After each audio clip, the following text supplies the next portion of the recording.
Nikita Mirzani pamer saldo 1 miliar warganet ungkit saweran ke Bunda Korla. Viral video Nikita Mirzani memamerkan saldo 1 rupiah miliar ke sahabatnya, Fitri Salhuteru. Namun setelah memamerkan saldo 1 rupiah miliar, Nikita Mirzani justru ramai dihujat oleh netizen yang membela Bunda Korla. Bukan tanpa sebab, Nikita Mirzani dihujat oleh netizen lantaran meminta uang 100 juta rupiah dari Bunda Korla kembali meskipun memiliki saldo 1 miliar dilansir dari akun Instagram @viral_seleb, Kamis, tanggal 2 Februari tahun 2023. Dalam kesempatan itu Nikita Mirzani tampak sedang makan bersama Fitri Salhuteru.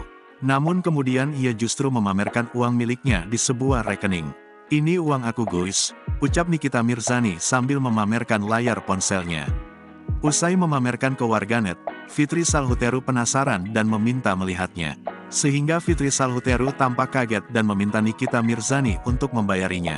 Akan tetapi Nikita Mirzani berdalih tak dia membayari Fitri Salhuteru karena lupa membawa dompet. Hal itu pun membuat Fitri Salhuteru mengumpat kepadanya. Meski sudah beralasan, Fitri tetap memaksa Nikita untuk membayar makanan. Hingga akhirnya Nikita Mirzani mau membayar uang makan mereka saat mengetahui jika dirinya bisa membayar secara non-tunai.